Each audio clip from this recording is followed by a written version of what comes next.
hay director del DIECOM, que ya no es DICOM. Correcto. Camila dejó planteada una pregunta. Tiene una E que hay que decir. Que es estrategia. Exacto. Ahí se unieron tres en una Así sola. es. Vamos a hacer muchas preguntas y todavía nos queda interesante. un bloque. Yo debo ser uno de los pocos funcionarios que después yo fui director de la DIAPE. Sí. Entonces yo llegué a la DIAPE y establecí un programa de transformación en 3 puntos que lo realicé en 6 meses. Transformé esa institución y la puse mucho más eficiente, con más alta tecnología, con mejores recursos. Un lío ahí, Y entonces me di cuenta que la había achicado tanto que no merecía ser una dirección. Entonces, en una ocasión, hablando con el presidente, yo le dije, presidente, yo creo que la DIAPE no debe existir. Ok. Entonces ahí surge la idea. Pero que eran demasiadas, ¿verdad? Demasiadas cabezas mandando. Demasiadas cabezas mandando. Entonces no había una coherencia ni siquiera en la de Lo normal es que uno diga, no, mi espacio tiene que existir. Pero no, aquí vinimos con un proyecto de hacer más eficiente el gobierno. Y si encontramos que una estructura sobra o está solapada con otra, bueno, la fusionamos. Yo quiero hablar de la eficiencia en el manejo de los gastos. Los contratos. Y quiero ser específica con unos contratos. Hay uno que se otorgó en febrero, un contrato de 800 millones de pesos por concepto de una estrategia de comunicación, publicidad, colocación de medios y manejo de crisis. Correcto. Y otro, a principios de este mes, se otorgó un contrato de excepción a una compañía colombiana, tengo entendido, por 15 millones de pesos para un estudio de ingeniería, arquitectura, investigación y análisis de factibilidad del propio DIECOM. Yo quiero saber en qué consisten esos servicios que son tan caros. Tan exclusivos que se hizo solamente. Correcto. El primero es lo que te había descrito. Es un concurso público que se hace para elegir una central de medios. Ahora, ¿qué pasa? Que yo he tercerizado todo y lo he concentrado y lo he sacado responsabilidad de esos expertos profesionales. Ahí está la publicidad. Esa es la colocación de medios. La colocación de publicidad, la producción de comerciales, la producción de piezas informativas en general, la investigación de mercado. Perdóneme que lo interrumpa. ¿Siempre son informativas las piezas o también hay campaña del gobierno? Hay campañas de Porque veo que se venden mucho los logros del gobierno y de cada ministerio. En la rueda de comunicación hay todo el concepto comunicacional. Relaciones públicas, publicidad, todo. Mucha gente ha entendido. Entonces, ese presupuesto está precisamente todo lo que nosotros invertimos en los medios. Y te quiero decir que esos concursos, cuando tú los sumas, por ejemplo, el año pasado, el gasto en esta instancia fue de 1.926 millones. Son cifras grandes. Son cifras grandes y siempre van a ser grandes porque el gobierno es un monstruo. Entonces, el dinero que se necesita para comunicar las acciones de un gobierno siempre va a dar cifras millonarias. Pero quiero hacer una comparación. El último presupuesto del departamento anterior para esta misma función de la administración anterior fue de 5.600 millones. Si tú haces una regla de 3 y comparas 5.600 millones con 1.926 millones, estamos haciendo una gerencia y una administración eficiente. Sí, se oye fuerte 800 millones, pero cuando tú lo desglosas, no.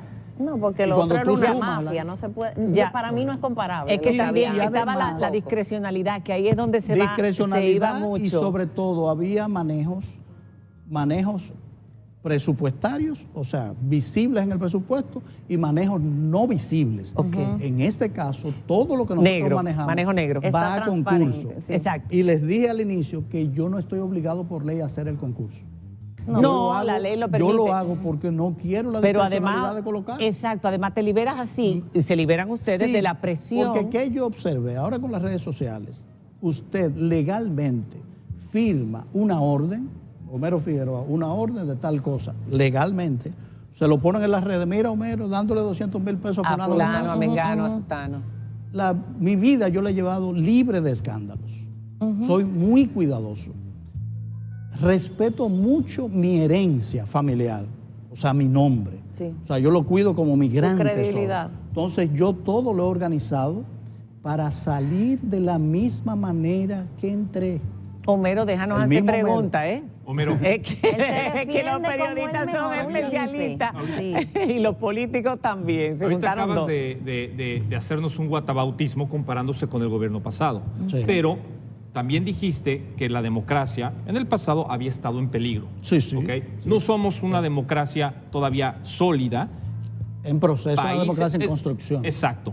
Países que consolidación. tienen democracias sólidas no solamente no hacen publicidad de los logros y estamos cambiando, sino que además es ilegal hacerla.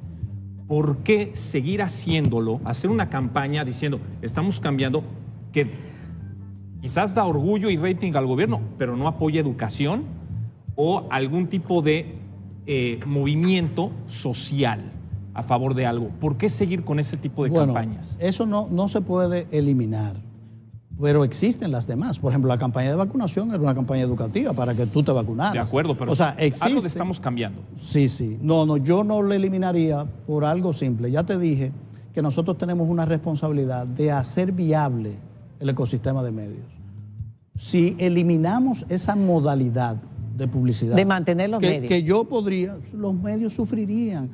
Yo te voy a decir, hay medios que el 80% de su facturación depende de esos 1.926 Porque no los millones. están viendo entonces, o no los están escuchando, no los están leyendo.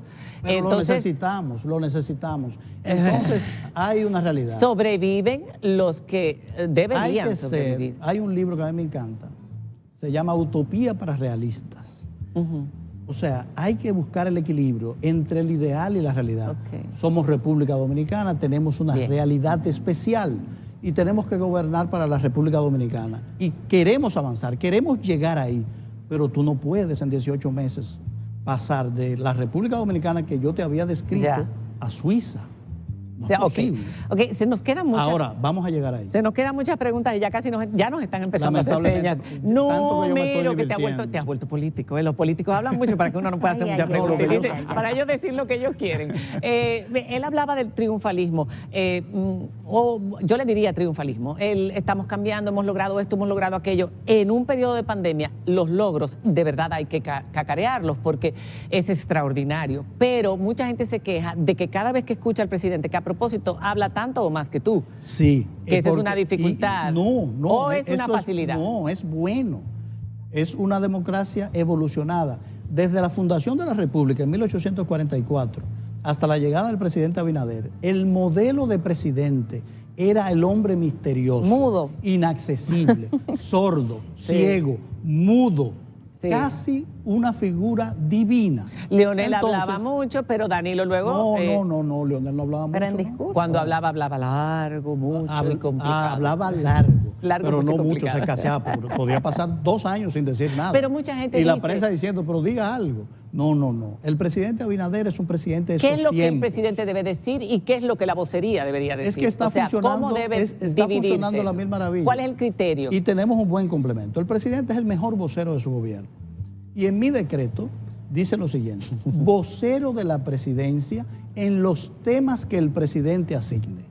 Okay. Está claro. Homero. Entonces el presidente es su mejor vocero y yo soy un complemento. Yo no terminé la pregunta, él agarró la mitad de la pregunta, el triunfalismo, que mucha gente dice que el tono que se utiliza en esas, cada vez que el presidente habla, es muy triunfalista, es como que nosotros hemos cambiado todo, lo hemos hecho, estamos haciéndolo todo muchísimo mejor que los gobiernos anteriores y eso también irrita.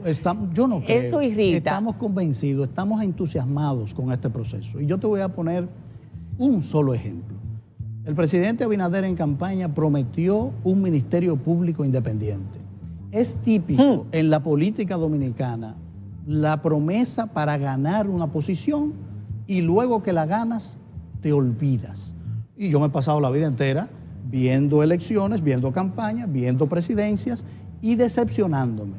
El presidente Abinader no ha sido ese presidente. Entonces, ok, pero ahora si los políticos, si los partidos políticos... Nombró ese Ministerio Público Independiente. Y eso es un cambio ¿Cómo va a trascendental. lograr la reforma para mantener ese Ministerio Público Independiente sin los partidos políticos sentados en el cese, en la mesa? Nosotros tenemos la esperanza de que esos partidos entiendan que la política ha cambiado también. ha mutado, ha evolucionado. ¿Qué trabajo están haciendo con los partidos para lograr ese que se sienten a dar sus... Aliándonos con la sociedad. ¿Qué ha hecho el presidente? Esa reforma ha dicho, esto es lo que yo quiero reformar. Lo depositó en el Consejo Económico y Social, que la Constitución faculta a esa institución como la institución para buscar el consenso. Ahí están los empresarios, ahí están los sindicatos, ahí están las organizaciones de la sociedad civil, las iglesias, todos los actores de la sociedad. Sí, es cierto, pero los partidos políticos deben estar. Pero esta reforma no es solo de los partidos. Si no están los partidos. No es verdad. Deben estar los partidos, pero los partidos deben entender que no tienen a la sociedad dominicana secuestrada. ¿Y si no lo quieren entender? Lo van a entender, porque si no, serán repudiados por la sociedad porque dirán, pero ellos no quieren reforma, porque esta es la primera reforma que se hace, no para favorecer a un presidente. Claro, aquí hemos hecho mesas sobre eso. No para favorecer a un partido, sino para hacer progresar la democracia dominicana. ¿Y por qué en ese anteproyecto si continúan de espaldas? ¿Y por qué en ese anteproyecto de reforma? Aquí nosotros hemos apoyado este anteproyecto de reforma, pero ¿por qué? Y esa es una crítica válida que se le han hecho comunicadores independientes también. ¿Por qué razón no pusieron el método de selección del procurador dentro de ese anteproyecto? Porque eso lo deja incompleto. No, porque ¿qué ha pasado? Se depositó ese anteproyecto en el CES y hay una mesa especial para discutir las reformas institucionales. El gobierno no lo sabe todo. Pero eso es lo más importante. No, el gobierno no tiene todas las respuestas. ¿Qué ha dicho el gobierno? Vengan a discutir conmigo y esas personas que tienen ideas sobre mecanismos lo aportan en la mesa y lo que va a entrar al Congreso es lo que se lleve a consenso ahí. Entonces, es una muestra de madurez democrática, si se quiere, de apertura. No lo sabemos todo, no tenemos todas las respuestas. Estamos abiertos a escuchar sugerencias. Estamos cambiando en ese sentido. Yo no lo puedo dejar ir, ya Laura me va a matar porque se acabó el tiempo, pero usted dijo en un programa, este gobierno ganó con el 50% más uno de cara a las elecciones de 2024 y dijo que la oposición no alcanza ni el 20%. Nos gustaría saber de dónde usted sacó esos números. Tú citaste correctamente. ¿De dónde sacó los números? Yo estaba, mira, con los dedos cruzados porque pusieron en el titular la oposición junta no alcanza un 20, cosa que yo no dije. Yo dije la oposición no alcanza un 20. Cuando se habla de la oposición, se habla de múltiples partidos. Y yo, como responsabilidad, hago encuestas todas las semanas, más de una. O sea, yo sé los según números. su encuesta. Bueno, lo que pasa es que estas encuestas se hacen como herramienta de trabajo y uno no se engaña a sí mismo. O sea, yo conozco los números reales. Y te puedo afirmar, como dije ahí, ningún partido de oposición alcanza un 20%. Yo lo sé, ellos lo saben. Ustedes tienen control de todo lo que se dice a través de los medios de comunicación, de las redes sociales, cada palabra que tiene que ver con ministerios, esa fue mi primera con gobierno, con crisis, todo, un control de todo. Absolutamente. Y entonces, ¿cómo atacan la crisis? No, control, quiero decir que saben. Ok, ¿cómo atacan las...? Es para cerrar, porque las crisis son las debilidades de los gobiernos. Tú has hablado de muchas fortalezas, pero las crisis, unas son provocadas y otras son naturales. Surgen, todos los días surgen. Y otras son naturales. ¿Cómo ustedes lo hacen? Porque nosotros estamos viendo muchos bots también. Y los bots molestaron mucho. En este gobierno no hay botellas y en este gobierno no hay bots. ¿Por qué? Simple. Yo no creo en eso, yo ni sé cómo funciona. Pero no hay gente que agarre un hashtag del gobierno para atacar algo determinado y lo empieza a poner. El Diecon y Homero Figueroa no creen ni en bocinas ni creen en bots. Pero quizás los directores de comunicación de un ministerio, sí. Yo no sé. ¿Y cómo se hacen cargo de las crisis? ¿Cómo se hacen cargo de las crisis? Y de cuando también ministros o funcionarios son atacados fuertemente, eso perjudica al gobierno. Nosotros tenemos tecnología de punta, esa fue mi primera responsabilidad en la DIAPE. Contratar, que ahí está, y ese millones a la empresa colombiana. Tecnología de punta para ese monitoreo de todos los medios de comunicación, de la información pública. Porque aquí hay una confusión. ¿Para hacer qué? Para analizar, por eso la DIAPE se llamaba dirección de información, análisis y programación estratégica. Pero eso lo siguen haciendo ustedes. Correcto, es un departamento. En vez de una dirección, es un departamento dentro del DIECOM. Recoge la información, hay un equipo que analiza la información y luego entonces se programa una estrategia en base de esa información. ¿Cómo el gobierno sabe que tiene que atender un tema? Escuchando. Entonces, esa tecnología permite escuchar lo que la gente habla, lo que la gente opina, y nosotros nos debemos a los ciudadanos. Hacemos ¿Y la crisis? La ¿Cómo crisis la enfrentan? la manejamos con estrategias adecuadas para manejar una crisis. Estrategia. No te puedo dar la fórmula, ¿verdad? Bueno, se nos acaba el tiempo ya definitivamente hace un ratito y Esto una es muy pena corto, porque, así no se ¿verdad? vale. Es que ese es el problema, cuando Sí. un programa sobrevive por sus comerciales, no porque Con lo mucho mantiene éxito, un con gobierno. mucho éxito. Tenemos Con mucho obligatoriamente que debernos a nuestros comerciales. Gracias por haber estado Gracias con a nosotros. ustedes. Homero. Pero una segunda visita nos la debes porque Cuantas veces quieran, porque como el presidente yo no nos tengo da, marcha atrás. el Cumple, presidente responde y cumple. El presidente no nos da ya entrevistas a nosotros. ¿Cómo que no? No nos da. No, pero se entrevistas. puede coordinar, claro. Después le de la encanta última hablar. entrevista que fue antes de las No se elecciones. puede coordinar. No Se puede nos da coordinar. entrevista. Así que, mira, entonces, por lo menos te entrevistamos a ti. Yo te agradezco que me invites porque es la única manera de yo volver a conectar con la audiencia y sentirme que estoy en mi elemento. Así es. Bien, Ese es gracias. tu La elemento verdad que y la seguirá pasamos muy haciéndolo bien. siempre. Dile al presidente que lo queremos un Y día espero aquí. que haya contestado las preguntas de ustedes de una Totalmente. manera correcta. Dile al presidente, tú. Se defendió como el mejor. Como gato boca arriba. Gracias por haber estado con nosotros. Gracias. Hacemos una pausa, ya volvemos.